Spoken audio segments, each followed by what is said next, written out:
কোরবানির ঈদ সামনে রেখে সরগরম হয়ে উঠেছে নোয়াখালীর পশুর হাটগুলো। জেলার বিভিন্ন এলাকা থেকে ছোট বড় গরু নিয়ে হাটে আসছেন খামারি ও ব্যাপারীরা।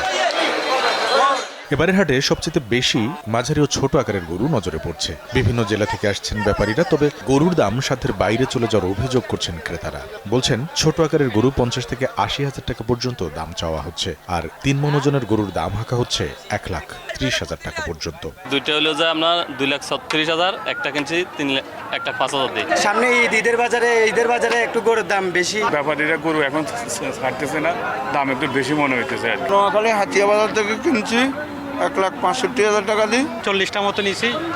ওই জায়গায় আলহামদুলিল্লাহ সব কিছু ভালো আছে। এ পর্যন্ত ৪০ আতিয়া বাজার মধ্যে গরু ঠিক আছে, আল্লাহ দিলে আতিয়া গ্রামের গরু এখন দাম একটু উপর দিকে। তারপরও যদি মনে করেন গরুর সৌন্দর্য উপর ভিত্তি করে পাওয়া যায় তাহলে অবশ্যই নিব। গরুর দাম বাড়তি, দামের দৃষ্টিতে হিসাবে তো দাম বেশি।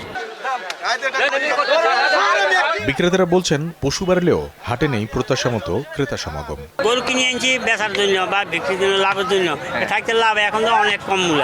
৯৭ কিনা গরু মূল্য ৭০, ৭৫, ৮০ এরকম। এমনটা বেরিয়ে অবস্থা নাই। আমি ১,২০,০০০ চাই, মূল্য ৭০, ৮০। ১,৩০,০০০ টাকা বেচছে দুইটা।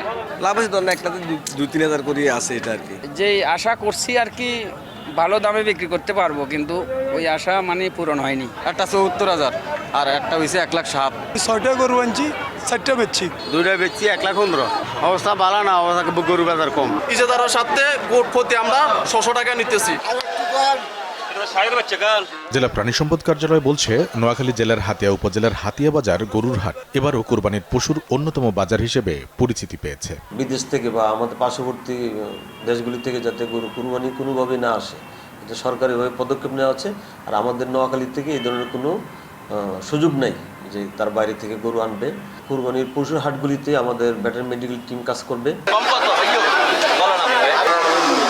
জেলা প্রাণী সম্পদ অধিদপ্তরের তথ্য, এবছর কোরবানির ঈদে জেলায় ১,৫০,০০০ গবাদি পশুর চাহিদার বিপরীতে প্রস্তুত করা হয়েছে ১,৫৬,০০০। জেলায় ৬,৬০০রও বেশি খামারি রয়েছেন। সময় সংবাদ, নোয়াখালী।